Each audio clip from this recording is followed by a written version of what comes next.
सहरर अरड़ बजार गोलीकांड घटना न्यायिक तदंत दाबी कला बीजेडीर फैक्ट फाइंडिंग टीम 2 दिन तले बालेश्वर सहरर अड़र बजार होइथिबा गोलीकांड रे रेमुणा अंचलर व्यवसायी शेख हमीद प्राण हराइछन्ति। एही घटना घटिबा परे पुलिस तुरंत 4टी स्पेशल टीम गठन करी घटनार खोलताड़ आरंभ करि सारिछि। खूब शीघ्र अपराधी मानंकु धरिबा पई पुलिस जाल बिछाई सारिछि। तेबे बीजेडी सुप्रीमो तथा पूर्वतन मुख्यमंत्री नवीन पट्टनायक निर्देश में गठित फैक्ट फाइंडिंग टीम शनिवार दिन बालेश्वर रे पहुंची मृतकों परिवार को भेटी समवेदना जणाइछन्ति। एही जघन्य हत्याकांड रे जड़ित थिबा दोषी मानंकु धरिबा सह न्यायिक तदंत दाबी करिछन्ति बीजेडी फैक्ट फाइंडिंग टीम रो सदस्य और सदस्य माने। ये जो गोलीकांड होइचे जघन्य गोलीकांड ये गोलीकांड पई हमर पूर्वतन मुख्यमंत्री एवं आम विजु जनता दल सभापति श्रीयुक्त नवीन पट्टनायक देइचंती निर्देश रे विजु जनता दल एक फैक्ट फाइंडिंग टीम आथिला ताकू आमे गलु परिवार को ताकू संवेदना जणैलु एवं तापरे आमे जो जगार स्पॉट रे हेइथिला सेठी देखिलु किछि लोकन को पचरा उचरा कलु एवं एसपी को आसिकी आलोचना सहित एक मेमोरेंडम देलु।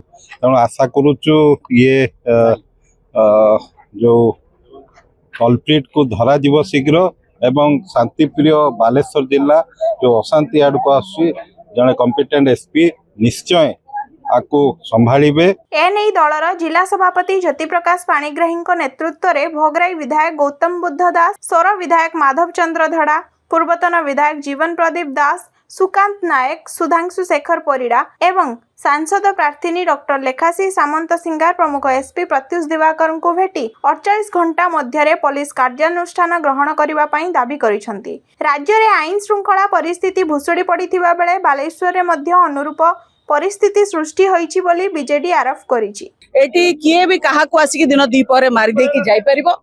अतीत रे हमें बारंबार बालेश्वर आईन श्रृंखला परिस्थिति प्रति ध्यान देइछु। अरड़ बाजार जो अच्छी सी गोटे विभिन्न समय रे ड्रग्स रो पेंठस्थली विभिन्न समय रे सेठी अनेक प्रकार रो क्राइम क्रिमिनल मध्य सेठु धरा पड़िचंती किंतु सरकार क्रैकडाउन करबा पई कि तांकर कोनोसी निष्पत्ति हमें देखिलुनी कि आग्रह देखुना परिवार वर्गों को भेटिलु से माने स्पष्ट भाव में कहले जे तांको ए तदंत प्रक्रिया रे शामिल करा जायनी तांको किछि पचरा जाय नाही। तेणु प्रकृत रे अपराधी किए काहे कि ए घटना घटेला ए जानिबा पई कि पुलिस रो जो भली भाव में तत्परता रहिबा दरकार। एसपी तो प्रतिश्रुति देले जे करूचंती किंतु से भली आखि दृश्य किछि आमे फलाफल पाई पारुना। तेणु राज्य रे ओडिसा रे अराजकता चलीची पुलिस शासन नुहे अपराधी शासन चलीची किए भाबुची आईन को निज हाथ को नहीं पारिबो एभली जो वातावरण रही एथुरु संदेह दूर करबा पई कि आमे एसपी को आउ 48 घंटा समय देइचु जे तुरंत दुर्बृत्तों को धरंतु नहले आमे विजु जनता दल राज्यर प्रमुख विरोधी दल हिसाब रे एटी एसपी ऑफिस घेरी की धारणा दबो। तेबे बीजेडी आरोप को खंडन करिसेंति सदर विधायक मनोज कुमार दत्त। बालेश्वर सदर उपनिर्वाचन पर बीजेडी शासन काल रे बालेश्वर रे 26टी हत्याकांड घटिथिला। सेतेबेले बीजेडी फैक्ट फाइंडिंग टीम केउंटी थिला बोली विधायक श्री दत्त प्रश्न करथिले। एही हत्याकांड घटना संपर्क में पुलिस तदंत करुथिबा नै पूर्वांचल डीआईजी एवं एसपी सूचना दैछन्ति। तेबे दोषी माने निश्चित धरा हेबे बोली विधायक कहिसन्ति। बालेश्वर सदर उपनिर्वाचन पर विजु जनता दल शासन रे 26टी हत्याकांड होता। विजु जनता दल शासन ने थिला। फैक्ट फाइंडिंग टीम केते थर आसथिले कहा घर को जाइथिले सरकार रे थिला बेले साधारण लोकों को पाखरे देखा नथिला आ विरोधी कला बेला जे राजनीति करे बसचंती। जो घटना अडर बाजार रे घटिछि बहुत संवेदनशील।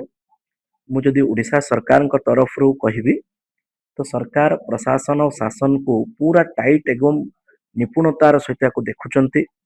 गत 6 मास भितर आपण माने ही देखिचंती उड़ीसार 10 वर्ष रे जेतिकी एनकाउंटर हेई नथिबो अपराधी मानकू कड़ा कार्यानुष्ठान ये 6 मास भितर सेतिकी एनकाउंटर हेई सा। गत काली एसपी तांको मंतव्य देइचंती से सबु एस्पेक्ट को देखुचंती। जो माने अपराध और अपराध सहित लिप्त जदि से को एस्पेक्ट भी हेई थाई पारंते समस्त को कहा को भी छड़ा जीव नहीं। विरोधी पाखरे जवाब नहीं।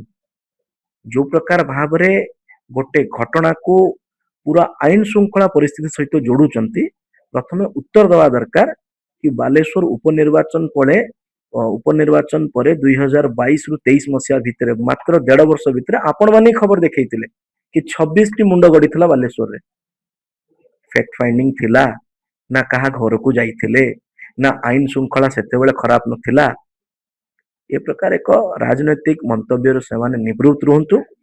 सेपटे एहिभଳି संवेदनशील घटना रे अपराधी को धरिबा पई पुलिस बालेश्वर और राज्य बाहर छानबीन जारी रखिचंती बोली एसपी प्रत्युष दिवाकर कहिचंती। सेही केस रे हमरो प्रोग्रेस हेछि जेहेतु मैटर बहुत सेंसिटिव और कॉन्फिडेंशियल अछि मु एग्जैक्ट प्रोग्रेस कोन हेछि अब हम कहि पारबनी। हमरो टीम ऑलरेडी बाहर को रेड रे जाइछि तीनटा टीम हमें ऑलरेडी बाहर काली राति रु रेड रे अछि डिस्ट्रिक्ट बाहर टीम जाइछथि इंटर स्टेट बॉर्डर तरफ रे जाइछि। हां हमें देखुछु सेटा हमरो डिस्ट्रिक्ट बाहर किंबा नेबरिंग स्टेट रु भी हमें अपेक्षा करू कि से माने जाई पारंती। हमें देखंतु हमर जोटा इन्वेस्टिगेशन हमें भाबुछु कि एटा मिसी के हे जाइथिबो माने लोकल किंबा बाहर लोक भी इन्वॉल्व थाई पारे। अन्यपटे ई गुलिकांड घटना पुलिस पई बड़ चैलेंज होइतिबा बेले एथिरे सफलता पाइबो बोली पुलिस आशा प्रकाश करिछि।